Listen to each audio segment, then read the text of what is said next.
All around the world, marijuana is being decriminalized or even made legal. But is this really a good idea? In the online debate, the harmful sides are often downplayed. So, let's look at the 3 most powerful arguments against legalizing marijuana. In the last few decades, marijuana has been engineered to become much more potent. Today, marijuana is so potent that it's actually a strong drug that may cause psychosis. The main active ingredient of marijuana is THC, and there's strong evidence that THC is related to psychosis, regardless of other risk factors. Marijuana also contains a substance called CBD that seems to counteract its effect. It's even being tested as a treatment against psychosis and anxiety. But because it doesn't make you high, growers have gradually decreased the amount of CBD in marijuana over the last few decades, while increasing THC levels. Sample testing showed that THC levels have risen from around 4% in the 1990s to nearly 12% in 2014, shifting the ratio of THC to CBD from 1 to 14 in 1995 to about 1 to 80 in 2014. It's unclear how precise those tests were, however. Overall, recent findings suggest that the more marijuana you consume and the stronger it is, the higher your risk of developing psychosis. But how high is the risk of psychosis for the general population? A study from Britain found that while marijuana use has risen significantly between 1996 and 2005, the number of schizophrenia cases, a type of psychosis, remained stable.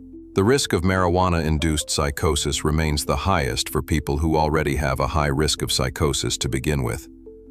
For them, it seems more likely that marijuana speeds up the development of their condition, rather than causing it, as far as we know right now.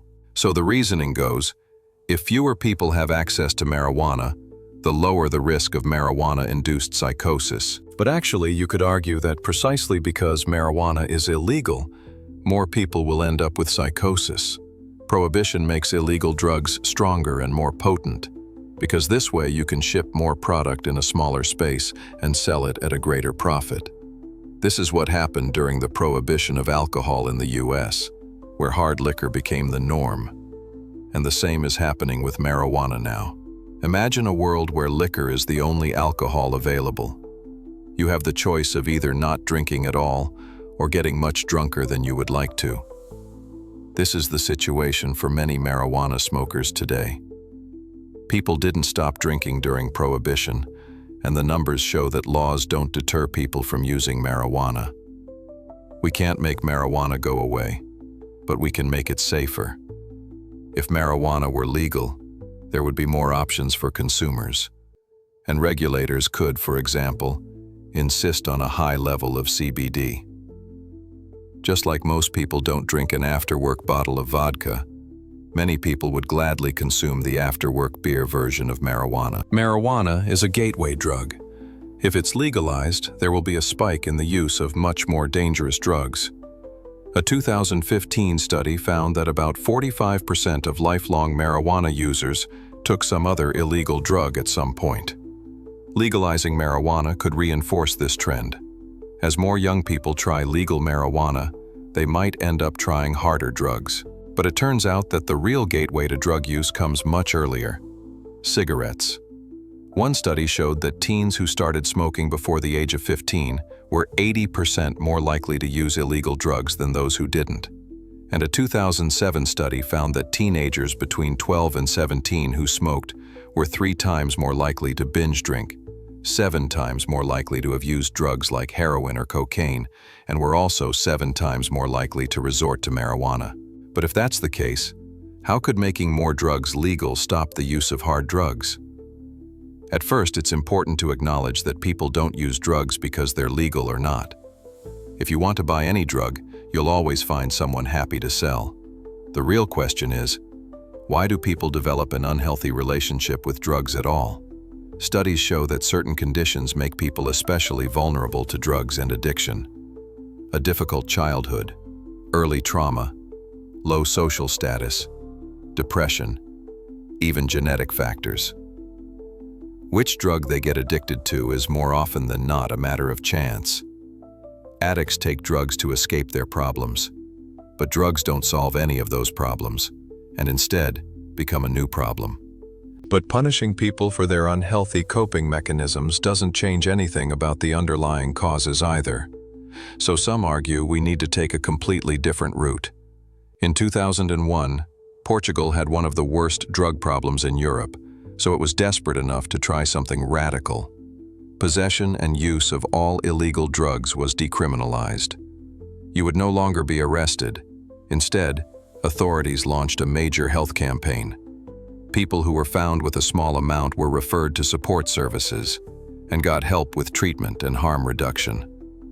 Drug use was seen as a chronic disease, not a crime. The results were stunning. The number of people who tried drugs and kept using them fell from 44% to 28% by 2012. The use of hard drugs decreased, as well as HIV and hepatitis infections and overdoses.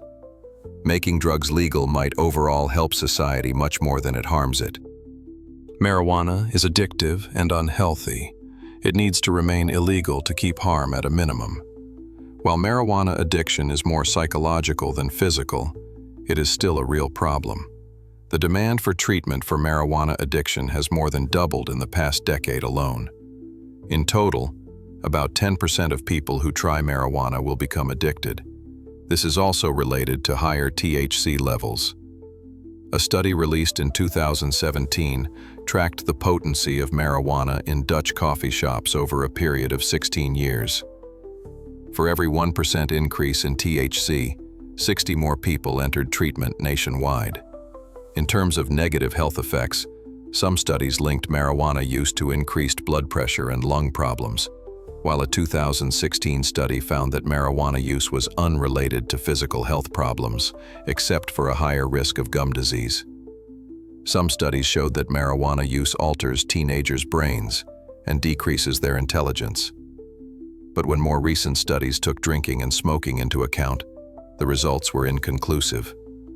Overall, research shows that taking any drugs while the brain is still in development is bad for you. But the truth is, we don't know yet how unhealthy marijuana is. We need more funding for research, which is hard to get while marijuana remains illegal. We can put what we know into perspective, though. 16% of people who consume alcohol become alcoholics, and 32% of people who try cigarettes become smokers.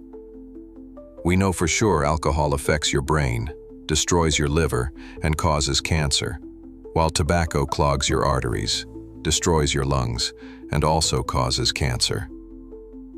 3.3 million people die from alcohol abuse each year, while smoking kills more than 6 million people. Nobody is suggesting tobacco and alcohol are harmless just because they're legal. Also, nobody is seriously proposing to prohibit them, even though they are extremely dangerous. Legality is a way to exercise some control over them, especially when it comes to protecting young people. It's often much harder to buy legal drugs for teenagers than to buy illegal ones. Official sellers can get hefty fines and lose their license if they sell to underage kids. Legality creates incentives here that drug dealers can't exploit. So making marijuana legal doesn't mean endorsing it. It means taking responsibility for the risks it poses. It could also open the floodgates to tons of new research that shows us how harmful it really is, and to whom. Conclusion: marijuana is a drug, and just like any other drug, it has negative consequences for a sizable portion of the people who use it. It is not harmless. The best way to protect society from its negative consequences seems to be legalization and regulation.